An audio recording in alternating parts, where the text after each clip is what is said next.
Bonjour à tous, je vous retrouve aujourd'hui dans une nouvelle vidéo pour vous faire une revue sur une palette.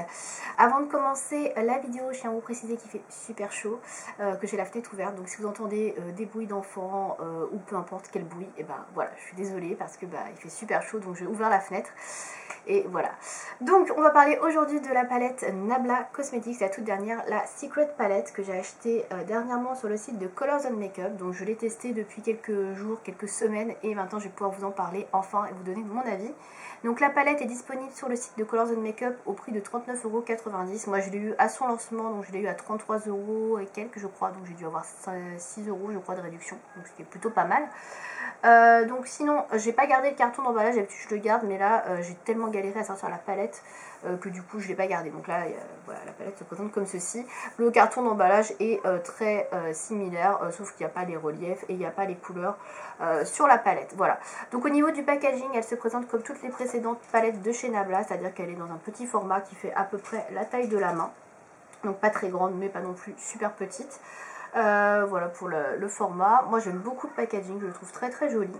De toute façon je trouve que les packaging chez Nabla sont en général plutôt bien réussis, à part la palette que j'avais achetée précédemment, je me rappelle plus comment elle s'appelait, que j'étais pas spécialement fan, que c'était assez neutre, mais celui-là est vraiment très très beau. Voilà, donc on va passer à l'intérieur de la palette.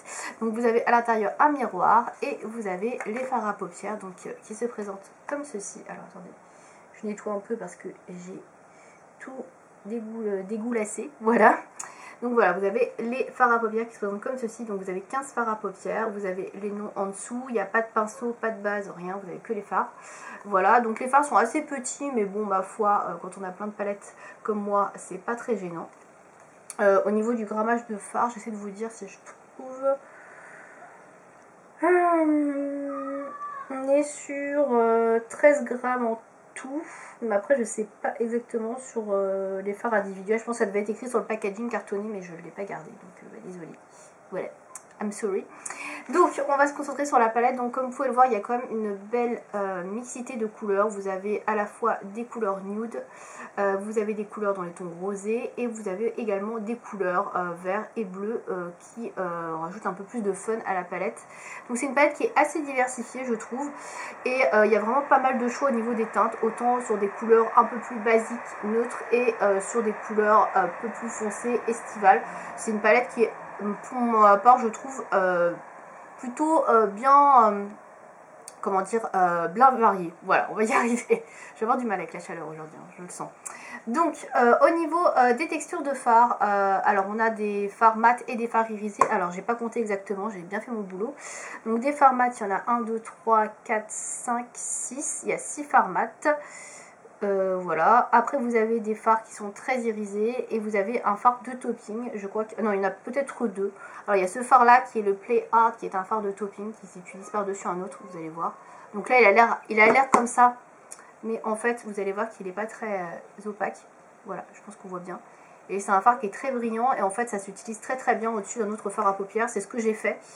Et vous pourrez d'ailleurs retrouver le maquillage sur le blog et ça rend super bien. Et vous avez également le Hyper Sensual qui n'est pas exactement non plus un fard qui s'utilise tout seul. Donc qui se présente comme ceci. Et c'est un peu le même système, c'est un peu un fard de topping, vous voyez, il n'est pas très pigmenté. Comme ça, mis seul, mais par-dessus une autre couleur, il ressort bien. Donc voilà, vous avez ces deux fards là. Et sinon tout le reste est irisé. Donc on a quand même une bonne balance, je trouve, de texture. Savoir aussi, vous avez la présence d'un fard noir qui est mat et qui est très intense, et en plus, je tiens à préciser, ne fait pas trop de chute. Ça c'est vraiment rare de trouver un fard noir qui fait pas de chute et qui est intense, donc celui-ci, le Nabla, est vraiment très bien. Ensuite, vous avez des couleurs de transition, donc vous avez celle-ci notamment qui est la Gibi, que j'utilise très régulièrement, et vous avez également la Contigo qui est un vieux rose mat qui peut faire très bien office de couleur de transition, donc ça c'est plutôt pas mal. Excusez-moi, hein. J'ai hyper chaud. Ensuite, vous avez également des couleurs un peu plus foncées pour un petit peu foncé, etc. Le coin externe, donc vous avez notamment le Mea Culpa qui est ici, ou encore le Asthétique qui est là, qui est un brun qui est un peu froid. Vous voyez, c'est une sorte de taupe un peu froid, mais qui est très joli. Et vous avez un marron qui est ici, sous ton rouge, un peu grisé également, qui est pas mal du tout, qui est le Roméo. Donc voilà, au niveau de la texture des fards, très clairement, je les trouve tous plus ou moins bien pigmentés. J'ai quelques réserves sur les fards qui sont verts, notamment le Addiction qui est ici, qui est un beau vert canard mat, qui effectivement est un peu compliqué à appliquer, mais j'ai l'impression que de toute manière, dans toutes les palettes, de tous les fards, le vert, ça reste toujours une couleur qui est difficile à appliquer.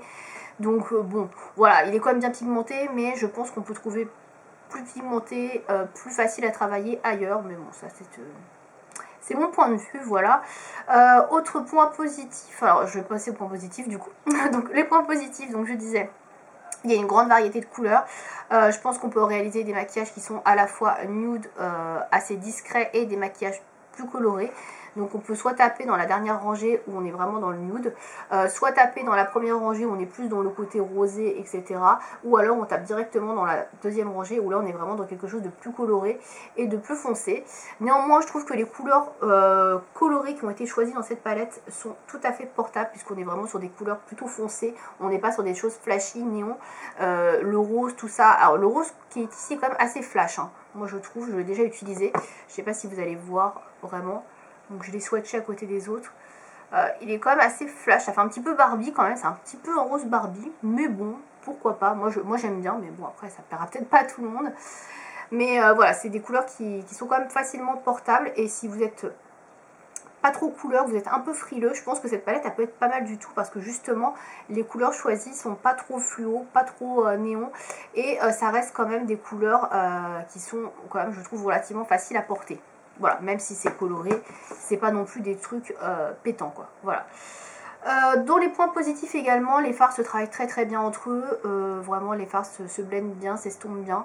Ça se travaille bien, j'ai pas eu de soucis pour estomper. Les fards de transition font très bien leur job, c'est vraiment pas mal du tout. Les fards irisés sont très agréables à appliquer, ils sont un peu crémeux, etc. La texture est vraiment agréable, soyeuse, donc aucun souci là-dessus. J'ai pas de problème de pigmentation non plus avec les fards irisés, j'ai pas besoin de les prélever au doigt, ils se travaillent très très bien au pinceau. Les deux seuls fards que je préconise d'appliquer au doigt, ce sont ces deux-là, le Play Art comme je vous disais, et le Hyper Sensual, qui sont des fards de topping en fait, qui s'appliquent en fait par-dessus un autre fard à paupières pour donner un peu de lumière, et ils remplissent très très bien leur job. J'ai réalisé un maquillage avec le Play Hard et les fards verts qui sont juste à côté. Si vous voulez le voir, il sera sur le blog, et franchement c'était magnifique, c'était très lumineux, ça rendait super bien, et j'ai été très surprise parce que je suis pas trop fard de topping. Je me suis dit on va l'essayer comme ça, on va voir, et très très beau. Il a des micro paillettes vertes en fait, des reflets verts. Là j'ai essayé de le prélever pur comme ça, et vous voyez il est quand même très intéressant je trouve au niveau de la couleur. Il est très lumineux, donc je trouve qu'il est très très joli, que ce soit pour un maquillage d'été ou même un maquillage de soirée. Je pense que c'est vraiment un très joli fard associé avec un autre. Si vous aimez les reflets un petit peu verts, très très beau, franchement, très bonne surprise. Moi qui suis pas trop fard de topping comme ça, très très très beau, voilà, franchement j'adore. Voilà, je crois que j'ai tout dit. Au niveau de la tenue, par contre, j'ai pas précisé, je trouve que les fards verts tiennent un petit peu moins bien. Voilà, j'ai eu quelques matière qui allait dans le creux en fin de journée. Bon après ça a quand même duré plus de la moitié de la journée, mais c'est vrai que le fard Addiction et celui-ci tiennent peut-être un petit peu moins bien au niveau de la tenue, mais sinon le reste ça tient nickel. J'ai pas eu de problème de tenue. Je les ai bien évidemment tous portés avec une base, en l'occurrence la base Zoeva ou la base Too Faced, puisque c'est celle que j'utilise de manière alternative, voilà. Et voilà, du coup ça tient plutôt bien, mais avec une base, hein. De toute façon moi sur mes paupières, comme je vous l'ai déjà dit plusieurs fois, si je mets pas de base, c'est mort. Donc voilà, surtout avec cette chaleur en plus en ce moment. Donc voilà, je crois que j'ai tout dit pour les points positifs. On va passer aux points négatifs. Alors il y en a quand même quelques-uns selon moi bien évidemment. Donc le premier point négatif pour moi, c'est qu'il manque un fard beige, blanc. Un phare, comment expliquer, un phare de couleur lumière. Alors vous avez un phare qui peut faire office de touche lumière, qui est le High Promise, qui est celui-ci, mais qui est irisé. Voilà, alors bon, ça ne va peut-être pas se voir beaucoup, mais il est légèrement satiné en fait. Alors je vais essayer de pas vous le mettre sur les paillettes. Voilà, donc c'est un phare qui est quand même assez lumineux. Je ne sais pas si vous allez bien le voir, parce que là on voit rien du tout avec la lumière. Ouais, c'est un phare qui est quand même assez lumineux, qui est irisé, satiné, et qui a des reflets dorés. Alors il peut être tout à fait bien pour illuminer le coin interne de l'œil ici. Par contre, pour mettre sous le sourcil, si vous avez déjà si vous avez déjà mis des fards irisés, oubliez, ça va faire un peu trop boule à facettes, j'aime pas trop. Donc bon, voilà, ce qui me manquerait vraiment, c'est une touche lumière mat. Je trouve que c'est vraiment ce qui manque dans cette palette, donc un beige mat, un écru, etc. Je sais pas, voilà, ça manque un petit peu une couleur comme ça dans cette palette pour pouvoir vraiment avoir une vraie touche lumière. Moi je suis obligée à chaque fois d'aller chercher une touche lumière dans une autre palette. Et c'est vrai que quand on part en vacances ou quand on a envie de se maquiller rapidement, c'est pas toujours pratique d'aller fouiller, farfouiller dans dans une autre palette autre part pour aller chercher un fard qui vous manque. Donc ça c'est déjà le premier point négatif. Deuxième point négatif, je vais revenir sur les couleurs vertes. Donc notamment la Addiction qui est ici, qui est ce bleu canard magnifique, je vais vous le swatcher d'ailleurs, regardez, il est très intense. Alors il est très intense comme ça, mais à l'application, il perd quand même pas mal. Je sais pas si vous allez voir, voilà, il perd un peu de son intensité. Il n'est pas aussi intense dans le pan que quand vous l'appliquez. Donc ça c'est un peu dommage, comme c'est une texture mate, il n'est pas facile à appliquer. Je trouve qu'il faut vraiment y aller doucement avec parcimonie. Le fait que du coup il soit pas trop pigmenté, c'est pas mal pour ça, mais c'est vrai qu'il faut quand même en rajouter pour avoir une certaine opacité. C'est un petit peu embêtant parce que c'est une très belle couleur pour le coup, et je trouve que voilà, elle est pas tout à fait bien pigmentée, elle pourrait l'être davantage, et c'est un peu dommage. Après c'est une couleur qui est assez difficile à travailler, de toute façon toutes les couleurs un peu vertes etc, c'est toujours la plaie entre guillemets à travailler, donc c'est vrai qu'à estomper celle-ci est un peu plus compliquée, mais ça reste quand même une très belle couleur. Voilà, je tiens à le préciser. Voilà, après peut-être faire un effort un peu plus sur l'aspect pigmentation, etc. Je sais pas, qui reste un peu léger. Je ne l'ai pas précisé avant dans les points positifs, mais effectivement c'est des fards qui ne font pas de chute aussi. Je ne l'ai pas dit, ils sont pas du tout poudreux. Et c'est aussi un petit peu un point négatif parce que du coup il y en a qui sont un peu secs, notamment comme celui-ci que je disais, il est un petit peu sec.